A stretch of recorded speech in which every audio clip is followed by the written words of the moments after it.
میمن مسجد کے احاطے میں قبرستان موجود ہے. اچھا، اس کے بارے میں چاہتا ہوں کہ اگر ہماری معلومات میں کچھ آپ اضافہ فرما دیں.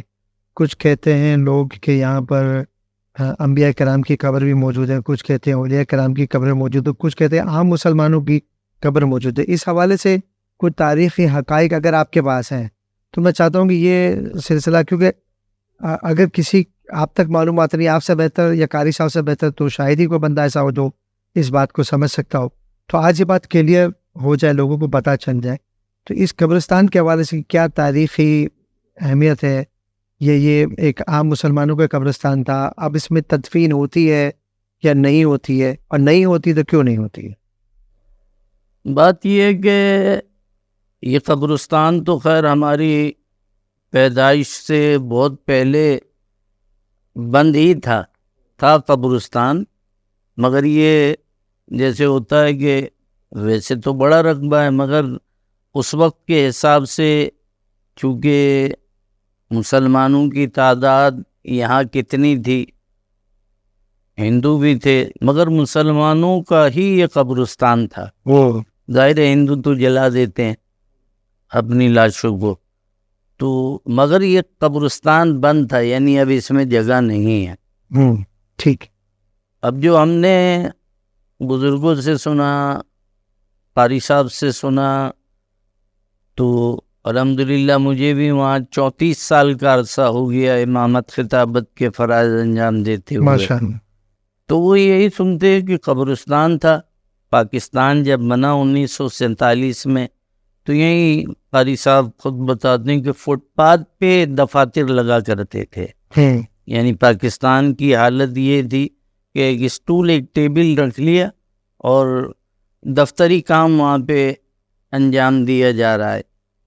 اور ہندو جو تھے وہ پھر سب یہاں سے نکل گئے، اس لیے آپ وہاں دیکھیں گے اولڈ ٹاؤن سٹی ایریا میں جو عمارتیں ہیں تو وہ موتنداز، گردنداز اور مختلف ہندوؤں کے ناموں سے ہے، اور آج بھی وہ نام ہے مگر ہندو نہیں ہے.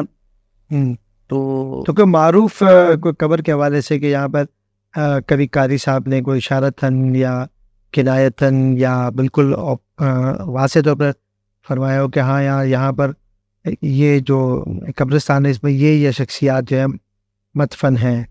دیکھیے نام سے تو نہیں باقاعدہ جو ہے بتایا، مگر یہ کہ جب یہاں پر مسجد کی تعمیر شروع ہوئی تو وہ یہ مسئلہ آ گیا کہ جی یہ تو پرانا کوئی قبرستان ہے. تو کہا کہ بھائی ایسا کریں کہ اس پہ جو ہے کھدائی کر کے اور پھر ڈال دیا جائے. مگر ایک دو جگہ کھدائی کی تو 2 قبریں ایسی نکلی کہ جن کا کفن بھی میلا نہیں تھا. تو حدیث شریف ہے کہ مومن پر اچھا گمان کرو، تو یہ گمان کرتے ہوئے کہ یہ اللہ کے نیک بندے ہیں، اس لیے ان کے جسموں کو ابھی تک کچھ نہیں ہوا. نہ صرف یہ کہ جسموں کو بلکہ ان کے کفن بھی جو ہے بالکل تازہ ہیں. تو ادھر تو باقاعدہ قبر جس طریقے سے ہمارے ہاں ہوتا ہے کہ اطراف میں پکی کر دی گئی. اب اس کے بعد یہ ہوا کہ اس کے اوپر تو نہیں بنائی جا سکتی، تو اب کیسے مسجد کی تعمیر کی جائے، تو اس کو ستونوں پر بنایا گیا ہے. تو وہاں ابھی بھی 1-2 جگہ جالیاں ہیں کہ جہاں کے لوگ فاتحہ پڑھتے ہیں.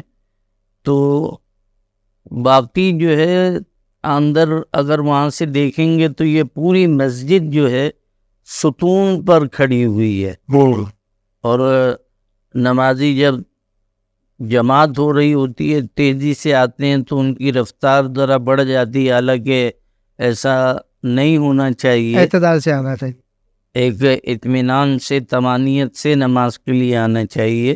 مگر یہ کہ لوگ بھاگتے ہیں تو باقاعدہ دھمک بھی پیدا ہوتی ہے. بالکل صحیح بات. تو اس کی وجہ یہی ہے کہ یہ ستونوں پر کھڑی ہوئی. یہ مسجد ویسے کب بنائی گئی تھی؟